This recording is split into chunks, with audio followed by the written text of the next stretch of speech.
आमच्या मागण्या पूर्ण करा. आमच्या मागण्या पूर्ण करा. आमच्या मागण्या पूर्ण करा. आमच्या मागण्या पूर्ण करा. नहीं चलेगी, नहीं चलेगी.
घेऊन जावं लागतं. आम्हाला त्रास होतो. आज आम्ही 60च्या घरात आहोत. आम्हाला हे वजन उचलून जाता येत नाही आहे. तर कृपया करून बिल्डरने आम्हाला ते पाणी घरपोच करून द्यावं हीच विनंती. SRAच्या बी विंगमध्ये राहते, 7व्या माळ्यावर राहते. आज माझं वय 65ला जवळपास आहे. तर आज खालून पाणी न्यावं लागतंय. म्हणजे ही कशी बाब आहे. प्रशासन अजूनपर्यंत आज 3 वर्ष होऊन गेले आम्हाला इथे. 4थं वर्ष चालू झालेलं आहे तरी पाण्याची सुविधा नाही आहे. पाणी पिण्याचं नेण्यासाठी खाली यावं लागतं आणि वापरण्यासाठी पाणी आम्हाला फक्त 5 मिनटं येतं. त्या 5-10 मिनटामध्ये प्रशासन सांगते हात धुवा, पाय धुवा, स्वच्छता ठेवा. हात जर तुम्ही विचार करा, सगळं कुटुंब जर घरात असेल तर फक्त हात धुण्याला सुद्धा ते पाणी पुरणार आहे का? जर पुरेसं पाणी नाही तर ते हात कशाने धुणार आहे? म्हणजे हात धुवा, पाय धुवा कशाला सांगता तुम्ही? जर पाणी अशा वेळेत पाणी उलट भरपूर द्यायला पाहिजे होतं. त्याने त्या वेळेचा फायदा घेऊन जेव्हापासून लॉकडाऊन झालेलं आहे तेव्हापासून त्यांनी पाणी बंद केलेलं आहे. 12 टँकर देत होते तिथे तो 6 टँकरवर आला. निम्मं पाणी बंद करण्याची काही आवश्यकता नव्हती तरी त्यांनी पाणी निम्मं केलेलं आहे. जर नगरसेवकांच्याकडे पण ही तक्रार नेली तर नगरसेवकांनी पण त्याकडे दुर्लक्ष केलेलं आहे. असे नगरसेवक जर असतील तर कसे तुम्हाला आम्ही पुढच्या वेळेला निवडणुकामध्ये निवडून देणार? जर निवडून दिलेले नगरसेवक जर असे असतील तर आम्ही इथून पुढे निवडणुकांमध्ये मतदान करण्याचाच बहिष्कार टाकणार आहे. म्हणजे मतदानाला सुद्धा जाणार नाही. जर आमच्या पाण्याची व्यवस्था झालेली नाही तर आम्ही इथून पुढे कुठल्याही पक्षाला मतदान करणार नाही आहोत.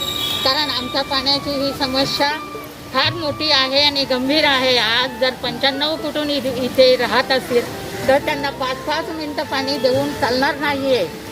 आणि हे पाणी पुरेसं मिळावं ही मी नम्र विनंती करते. आणि आमच्या ह्या बाबीकडे प्रशासनाने, बिल्डरनी, नगरसेवकांनी, आमदार, खासदार जे कोणी असेल, मुख्यमंत्र्यांनी पण ह्याच्याकडे लक्ष द्यावं.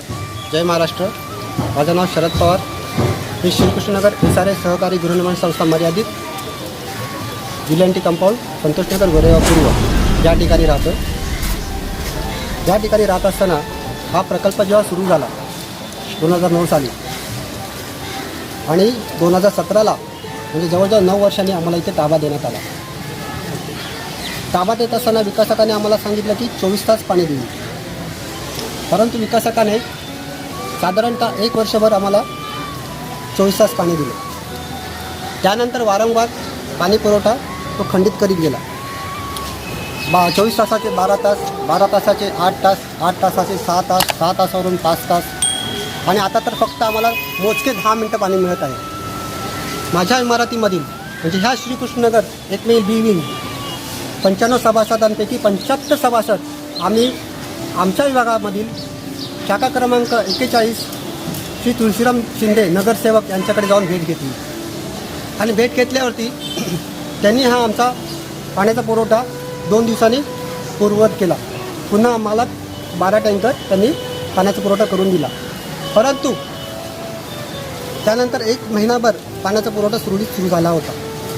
सुरळीत सुरू असताना काही कारणानिमित्त आम्हाला कल्पनाच नाही कोणत्या कारणावरून परत त्यांनी खंडित केला. पण काही कारणानिमित्त हा पाण्याचा पुरवठा खंडित करण्यात आला 18 एप्रिलपासून. 18 एप्रिलनंतर आम्ही 19 तारखेला आमच्या विभागातील वार्ड क्रमांक 41चे नगरसेवक तुळशीराम शिंदे साहेब यांच्याकडे तक्रार केली की साहेब पुन्हा आम्हाला विकासकाने पुन्हा त्रास द्यायला सुरुवात केलेली आहे. तर या विषयावर मी त्यांना कॉल केला. कॉल करून त्यांना मी सांगितलं की साहेब माझ्या इमारतीमध्ये पुन्हा विकासकाने टँकरचं प्रमाण कमी केलेलं आहे. यावर तुम्ही योग्य तो निर्णय घेऊन आमची पाण्याचा प्रश्न सोडून द्यावा. त्यानंतर मी त्यांना 2 दिवस सतत फॉलोअपमध्ये होतो. माझे सहकारी या इमारतीचे सेक्रेटरी गणपत जाधवसुद्धा फॉलोअपमध्ये होते. परंतु त्यांनी माझा कॉल उचलला नाही, मला रिप्लायसुद्धा केला नाही. मी त्यांना 2 दिवसापासून वारंवार कॉल करत होतो. त्यानंतर तिसऱ्या दिवशी आम्ही सगळेजण ग्राउंड फ्लोअरला आम्ही इमारतीच्या खाली उभे झालो आणि मी ह्या इमारतीचा किंवा ह्या वार्डचा गटप्रमुख या नात्याने त्यांना भेटायला गेलो. सकाळी 11:30 वाजता.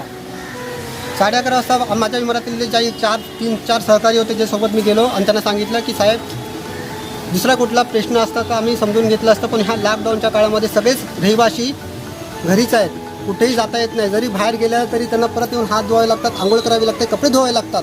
या सर्व गोष्टी आल्या. त्यामुळे तुम्ही हा प्रश्न आमचा लवकरात लवकर सोडून द्यावा.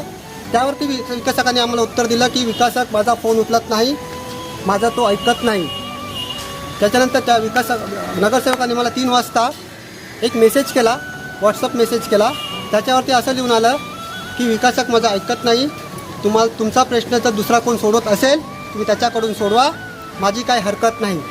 हा मेसेज माझ्याकडे आत्ता पण आहे, माझ्या मोबाईलमध्ये सेव्ह केलेला. तो पाहिजे तुम्हाला मी दाखवू शकतो की एनी टाईम. तर अशा प्रकारे आम्ही 2 ते 3 महिन्यापासून इथल्या नगरसेवकांकडे हा प्रश्न सोडवण्याचा प्रयत्न करतोय, परंतु त्यांनी आमच्याकडे दुर्लक्ष केलं. आमच्यापर्यंत अजून कुठलाही पक्ष आलेला नाही. आमचा पाण्याचा प्रॉब्लेम अजून सुटलेला नाही. तर यावरती आपण हा व्हिडिओ जिथे जाईल त्यांनी हा व्हिडिओ शक्य वाटेल तिकडे तुम्ही फॉरवर्ड करा. ह्या प्रशासनापर्यंत हा व्हिडिओ पोचवा आणि त्या प्रशासनाला जाग येऊ दे की अशा विकासक जे जिथे प्रकल्प चालू आहेत विकासकांचे अशी लोकांची फसवणूक करतात SRA प्रकल्पाच्या माध्यमातून, त्यांना कायदेशीर कारवाई करा. त्या कायद्याप्रमाणे माझ्या जाणकारीनुसार मला असं वाटतं की 1 वर्षाच्या आतमध्ये BMCचं पाणी हे द्यायला पाहिजे असं SRAचे याच्यात नियम आहे. हे मला पण माहिती आणि इतर सगळ्या समाज बांधवांना पण माहिती. परंतु 3 वर्ष झाले BMCचं पाणी तर नाहीच नाही. जे प्रायव्हेट पाणी येते टँकरना ते पहिला विकासक 5 तास 4 तास द्यायचा. लोकांना खोटे आश्वासन दिले तुम्हाला 24 तास देऊ, असं करू तसं करू. परंतु त्यांनी खोटे आश्वासन दिले. विकासक 22% या भोळ्या बापड्या जनतेला खोटं बोलून लुबाडून या स्थानिक राजकारणाला हाताशी धरून या लोकांना त्यांनी जवळजवळ 2 ते 3 वर्षापासून पूर्ण पिळवणूक केलेली आहे. इथं कोणत्या नागरी सुविधा नाही आहे, BMCचं कोणत्या प्रकारचं पाणी नाही आहे. 3 वर्षापासून आम्ही बाहेरचं पाणी पितोय. आज कोरोनाचं एवढं संकट महाराष्ट्रावरती असताना, पूर्ण भारतात पूर्ण जगावरती असताना अशा काळामध्ये सरकारनं प्रशासनानं आम्हाला मदत करायला पाहिजे. अशा वेळेस आमचं पाणी त्यांनी बंद करून जवळजवळ 3 महिन्यापासून आम्हाला पाणी 4 आणि 5 मिनटं पाणी येते. 5 मिनटामध्ये तुम्ही विचार करा, पूर्ण कुटुंब प्रत्येक घरातला माणूस पूर्ण कुटुंब आपल्या घरामध्ये आहे. प्रशासन सारखं जाहिरात दाखवत आहे हात धुवा, आंघोळ करा. तो पाणी आणायचं कुठून, द्यायचं कोणी पाणी, आम्हाला पाणी द्यायचं कोणी, याच्यावरती बंधन कोणाचं आहे. सरकार सांगतंय तुम्ही हे करा ते करा, पण सरकार यांच्यावरती या बिल्डरवरती किंवा विकासकावरती अंकुश बिलकुल ठेवलेला नाही. तेव्हा माझी जिल्हा स्थानिक नगरसेवक वार्ड क्रमांक 41 स्थानिक नगरसेवक तुळशीराम शिंदे साहेब यांच्याकडे पण आम्ही हा प्रश्न घेऊन गेलो होतो. ते पण सरळ बोलतात का माझ्याच्यानं माझं विकासक ऐकत नाही. अहो तुम्ही नगरसेवक आहे, तुम्ही आमदार आहे, शिवसेनेचे आमदार आहे, खासदार आहे, नगरसेवक तुमचं ऐकत नाही याचा अर्थ का? तुम्ही आज ज्यावेळेस तुम्हाला जनता निवडून देते त्यावेळेस जनतेने तुमच्याकडे बघून सगळ्या गोष्टी केलेल्या असतात ना. त्यावेळेस आज तुम्ही आम्हाला सगळ्याला घेऊन चला ना त्यांच्या ऑफिसला. का तुमचं ऐकत नाही? तुम्ही स्थानिक नगरसेवक तुमचा तिथे हे पाहिजे. आणि आज सत्ता शिवसेनेची आपली. आपले सगळे राज्यकर्ते वर बसलेले, तुमचं का ऐकत नाही याचा अर्थ का? तरी माझं त्यांना नम्र विनंती आहे की तुम्ही पुढाकार घेऊन स्थानिक नगरसेवक असू द्या किंवा आमदार असू द्या, खासदार असू द्या, यांनी प्रशासनाला किंवा या बिल्डरला त्वरित वटणीवरती आणून आम्हाला जे इथं स्थानिक लोकांची जी समस्या आहे पाण्याची, पहिला पाण्याचा प्रश्न सोडावा. आणि दुसरा प्रश्न आहे की BMCचं कनेक्शन लवकरात लवकर जोडून द्यावे. अन्यथा आता बी विंग चालू आहे, ए विंगचे कनेक्शनचं नवीन सदनिका धारकांसाठी पण त्याची सोडणार आहे. परंतु जोपर्यंत बी विंगचं समस्या पूर्ण होत नाही तोपर्यंत ए विंगमध्ये आम्ही कोणत्या प्रकारचं काम करून देणार आहे. संपूर्ण स्थानिक लोक त्यांची ए विंगची लॉटरी आम्ही काढून देणार नाही. याच्यासाठी आम्ही पोलीस स्टेशनला पण लेटर देणार आहे, आम्ही BMCला पण लेटर देणार आहे. आणि स्थानिक आमच्या स्त्रिया महिला सगळ्या एकत्र येऊन आम्ही उग्र आंदोलन करणार आहे. उद्या जर काही घडलं, अनुचित प्रकार घडला तर प्रशासन किंवा बिल्डर ही स्थानिक त्याची जिम्मेदार असणार आहे. जय हिंद, जय महाराष्ट्र.